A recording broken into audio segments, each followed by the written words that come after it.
Bismillahirrahmanirrahim. Alhamdulillahirabbil alamin. Wassalatu wassalamu ala rasulil karim nabiyina Muhammadin wa ala alihi wa ashabihi ajma'in wa man istanna bisunnati ila yaumiddin, amma ba'du. Ikhwati wa akhwati rahimakumullah, assalamualaikum warahmatullahi wabarakatuh. Huruf yang terakhir yang tersisa adalah lakin dan lakinna. Sebelum kita masuk pada perbedaan antara keduanya,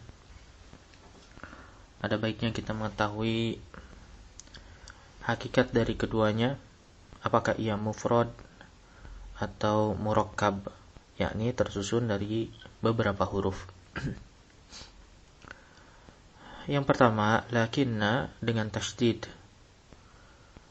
Kufiyun menyebutkan bahwa ia murakkab dari 3 huruf, yaitu la an-nafiyah, kemudian kafut tashbih, dan inna. Sehingga makna harfiahnya adalah lakinna, yaitu laisa mithla inna, tidak seperti inna. Hanya saja hamzah pada huruf inna ini dihilangkan untuk meringankan. Kemudian dipindahkan kasrah hamzah ini kepada huruf sebelumnya, yaitu huruf kaf. Demikian yang disampaikan oleh Al-Farra. Adapun As-Suhaili dia menyebutkan hal yang sama, hanya saja perbedaannya pada huruf kaf. Menurutnya kaf di sana bukanlah kafut tashbih, melainkan kaful khitab. Seolah-olah ia hanya sekedar huruf tambahan. Sehingga ketika ada kalimat dhahaba Zaidun lakinna Amran muqimun, Zaid pergi akan tetapi Amr mukim. Maknanya adalah dhahaba Zaidun laisa kamithli inna Amran mukim. Dan alif pada la, huruf la an-nafiyah di sana selalu dihilangkan dalam penulisan meskipun ia dilafadzkan, yakni untuk membedakan dari la kunna, ya, artinya bukanlah kalian, yang mana dahulu belum ada harokat, maka lakinna dan la kunna tentu dalam dari sisi penulisan akan sama saja. Maka dari itu untuk lakinna alifnya tidak dituliskan. Sehingga jika ditanya ada berapa huruf yang menyusun lakinna, yakni ada 5, yaitu lam, kemudian alif, kaf, dan double nun. Adapun menurut Basriyun, mereka mengatakan ala annaha basitah, bahwasanya lakinna itu susunannya sederhana, maknanya ia mufrad, bukan terdiri dari beberapa kata. Muntazimatun min 5 ahruf, tersusun dari 5 huruf. Wa huwa nadirul bina, dan ini adalah bentuk yang langka. La mithala lahu fil asma wala fil af'al, tidak ada padanannya dalam isim maupun dalam fi'il. Biasanya yang terdiri dari 5 huruf itu kalau tidak isim maka ia fi'il. Sedangkan huruf umumnya terdiri dari 1 atau 2 huruf saja. Jika pada isim dan fi'il saja tidak ada yang serupa, maka terlebih lagi pada huruf. Sebetulnya apa yang disampaikan oleh Basriyun ini justru menguatkan pendapat Kufiyun. Jika memang tidak ada padanan kata dari lakinna dari sisi wazannya, maka sudah pasti ia tersusun dari huruf-huruf atau kata-kata yang sudah ada. Kemudian huruf yang kedua yaitu lakin dengan sukun. Maka kemungkinannya ada 2. Yang pertama ia huruf ataf yang terdiri dari 4 huruf, yaitu lam, alif, kaf, dan nun. Atau ia adalah bentuk takhfif atau meringankan dari lakinna yang ditasdidkan tadi, dan ini akan dibahas oleh penulis nanti. Baik, di sini penulis memulai pembahasan dengan lakin. Lakin bitaskinin nun harfu atfin wa tufidul istidrak wa yu'tafu biha ba'da nafyin aw nahi. Ya, disebutkan di sini ia adalah huruf ataf, sama seperti wawul ataf dan kawan-kawan, dan ia bermakna istidrak. Apa itu istidrak? Yakni membantah kalimat sebelumnya. Misalnya, ma hadara mahmudun lakin adiyun. Maknanya, lakin adiyun hadara. Ya, akan tetapi Ali datang. Dalam hal ini, lakin sama fungsinya dengan bal. Namun, bal ini memiliki makna lain selain istidrak, yaitu lil idrob. Yakni untuk meralat. Apa bedanya idrob dengan istidrak? Istidrak itu membantah kalimat sebelumnya, sehingga ia adalah sebuah rangkaian. Tidak boleh ada yang dihilangkan. Sedangkan idrob itu meralat, yakni sejatinya ada salah satu kata atau salah satu komponen dalam kalimat sebelumnya yang dia sebetulnya keliru dan diganti dengan kata yang tepat, ya, diganti dengan kata yang tepat. Misalnya hadara Zaidun bal Amrun, Zaid telah datang, yakni Amr. Kata Zaid di sana semestinya dihilangkan, yakni karena ini salah ucap, ya, atau murni karena ketidaktahuan atau yang lainnya. Kemudian dihilangkan dan diganti dengan lafaz Amr. Inilah namanya idrob, yakni meralat. Ya, sekarang bagaimana cara membedakan bal yang dia bermakna istidrak dan yang bermakna idrob? Setelah bal tidak pernah diikuti dengan huruf nafi.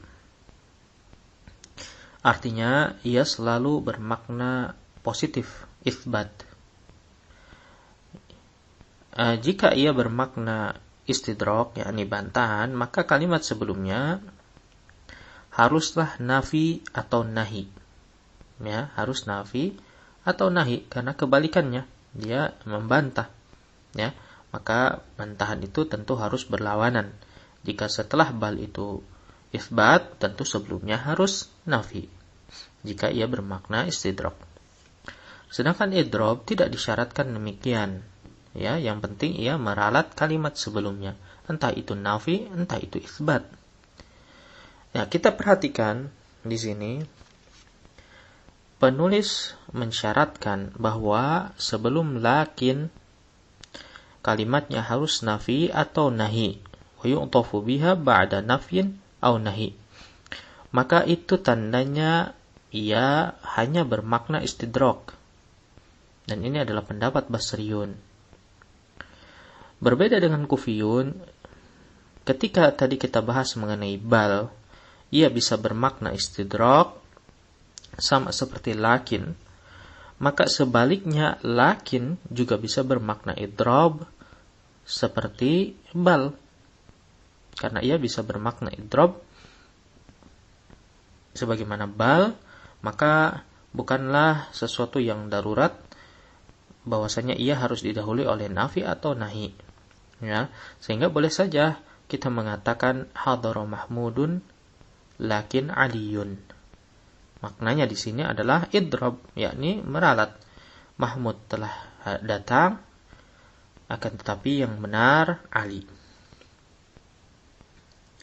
Nah, ini sekilas tentang lakin, dan penulis di sini memberikan contoh lakin yang dia terletak setelah nafi seperti ma hadara Mahmudun lakin Aliyun. Nah, dia bermakna istidrak.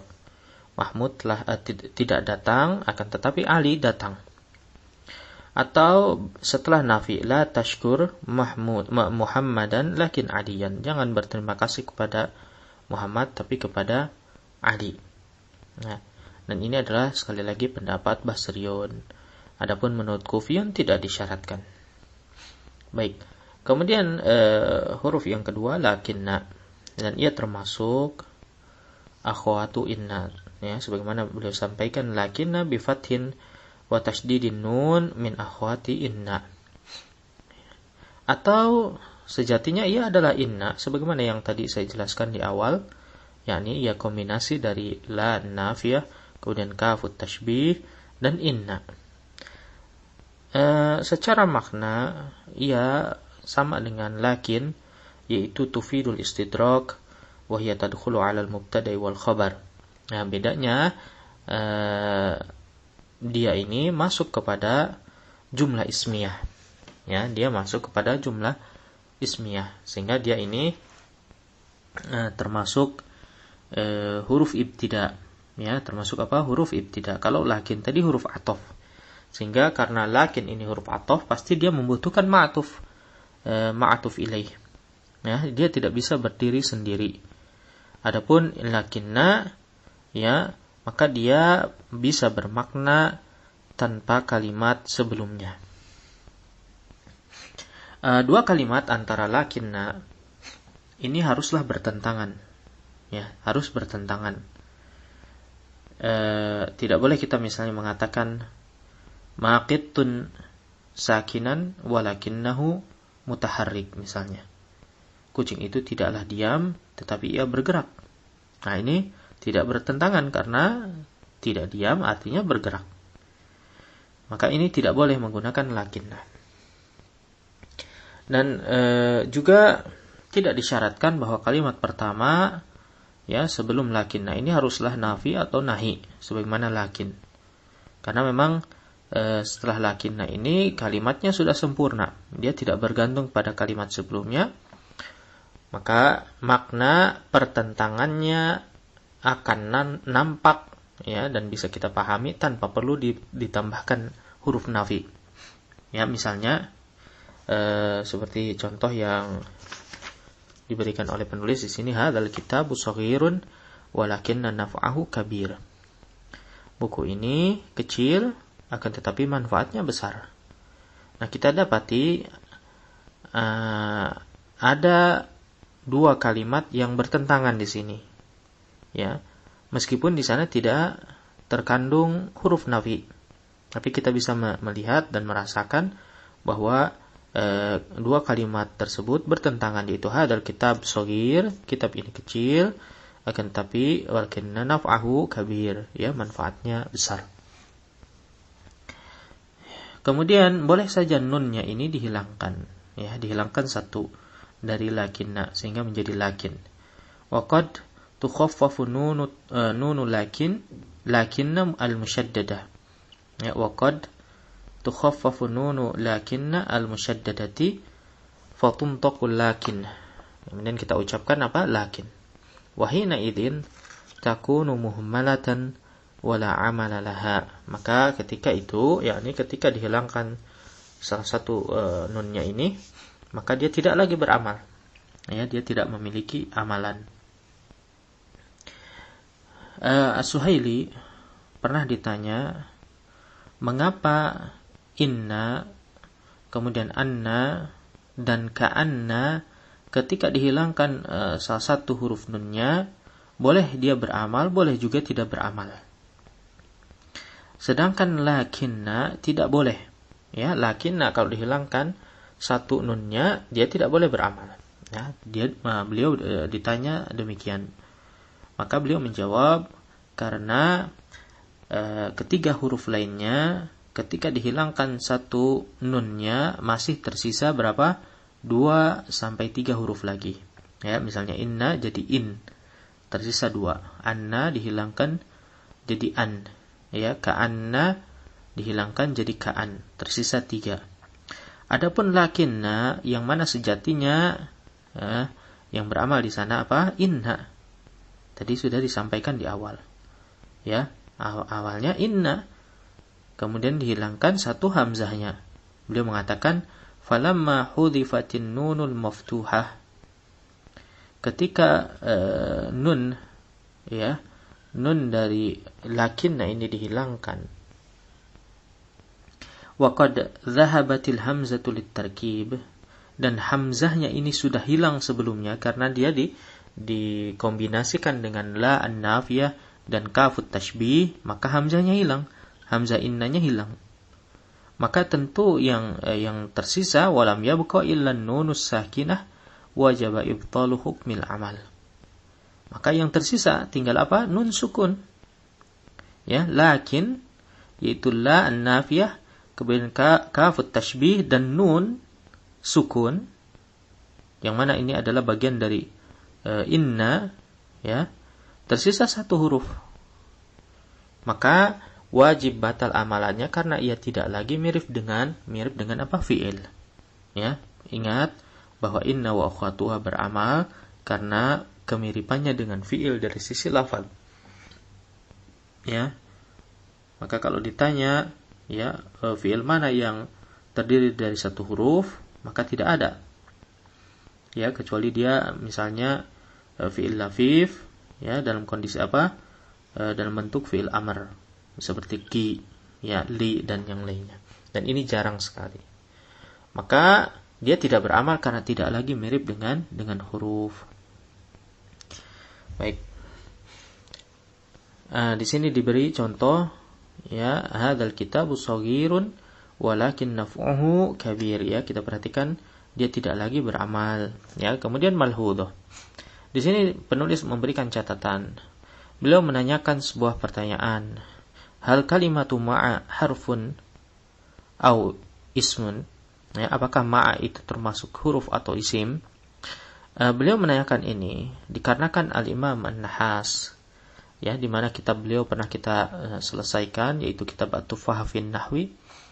Beliau pernah mengatakan bahwa ma'a jika disukunkan ainnya, ya, kita baca ma', ya, dia termasuk huruf jar berdasarkan ijma' para ulama. Dan kita dapati seringkali ma' ini muncul di dalam syair-syair. Ya, akan tetapi faktanya jumhur ulama mengatakan bahwa ia isim baik difathahkan ainnya atau disukunkan. Ya, adapun ia disukunkan hanya untuk kepentingan apa? Daruratus syair, yakni untuk kepentingan syair saja. Ya, untuk kepentingan irama. Dan penulis mulakhas ini memberikan dalil tentang keisimannya, ya. Beliau mengatakan yulahadu annahu lam tarid kalimatu ma'a dimna ayyi naw'in min anwa'il huruf. Ya, perhatikan bahwasanya tidak pernah muncul kata ma'a ini di dalam salah satu jenis huruf. Wa qad ikhtalafa ar-ra'yu fima, ya, yang tepat mungkin fiha. Wa qad ikhtalafa ar-ra'yu fiha, dan berselisih pendapat dalam hal ma'a ini idza kanat ma'a tu'tabaru isman am harfan, ya, yakni ketika ma'a ini dianggap sebagai isim atau huruf. Wa ra'yu rajih anna ma'a ismun wa laysat harfan. Anna ma'a, ya, ma', ya, maksudnya ma' yang disukunkan, dia adalah isim dan bukanlah huruf. Adapun yang difathahkan maka insyaallah tidak ada khilaf di antara mereka.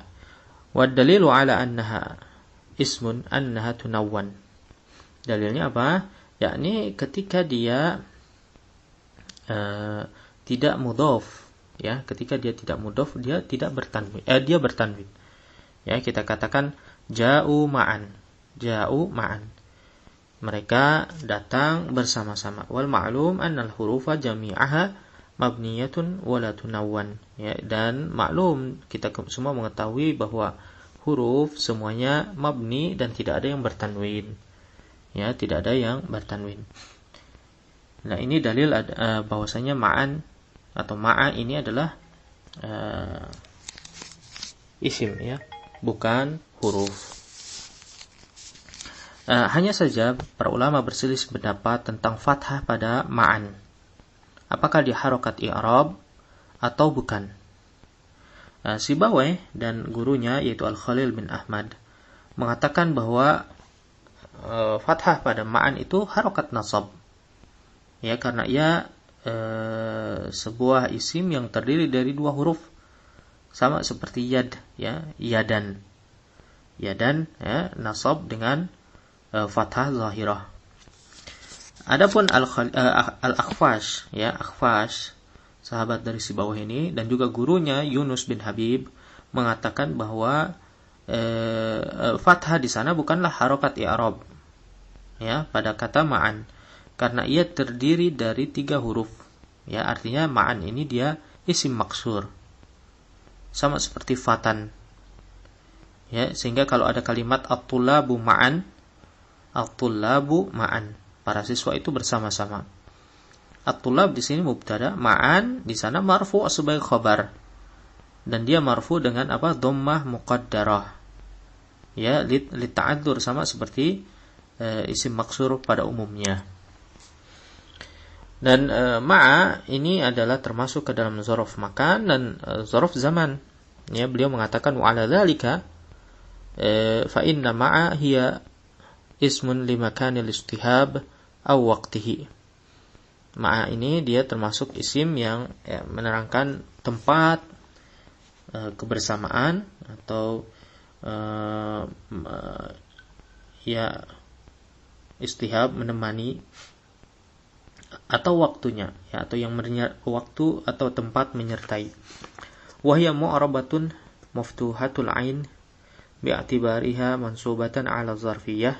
Dia mu'rab, kemudian difathahkan ainnya, ya, berarti apa? Penulis sependapat dengan Sibawayh dan Al-Khalil. Bi'atibariha mansubatan 'ala zarfiyah. Dia mansub dengan tanda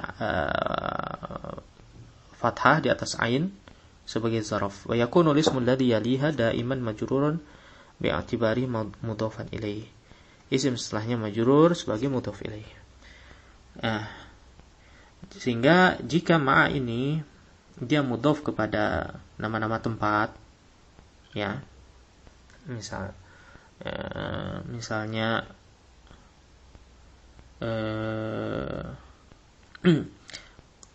kumta atau taqumu ma'a baiti, kamu berdiri bersama rumahku, ya, maka di sini adalah dzaraf makan karena dia mudhaf kepada nama tempat. Kalau misalkan taqumu ma'al fajr, kamu berdiri bersama fajar, ya, waktu fajar, ini berarti dia dzaraf zaman. Tapi jika ia mudhaf kepada isim yang lain, misalnya kepada isim alam, maka dibedakan dari konteksnya, sebagaimana yang dicontohkan oleh penulis di sini. Jalasa Hasanun ma'a Muhammadin, ya, ma'a Muhammad. Dia tidak mudhaf kepada nama tempat atau nama waktu, tapi kepada nama orang. Bagaimana ya, kita mengetahui? Beliau mengatakan zarfu makan. Ma'a di sini zarfu makan. Karena jalasa itu berkaitan dengan tempat. Ya, Hasan duduk bersama Muhammad. Artinya tempatnya berdekatan. Berdasarkan apa? Berdasarkan konteksnya. Ya, ini makna secara keseluruhan. Kemudian contoh yang dia zarf zaman, Ja'a Muhammadun ma'a Sa'id. Ya, Muhammad datang bersama Sa'id. Maka di sini adalah ma'a zarfu zaman. Dari mana kita tahu? Dari konteksnya, bahwa karena kedatangan itu biasanya berkaitan dengan waktu, yakni datangnya Muhammad di waktu yang sama dengan datangnya Sa'id. Ya, itu saja yang bisa saya sampaikan. Sallallahu ala nabiyina Muhammad wa ala alihi wa sahbihi wasallam. Assalamualaikum warahmatullahi wabarakatuh.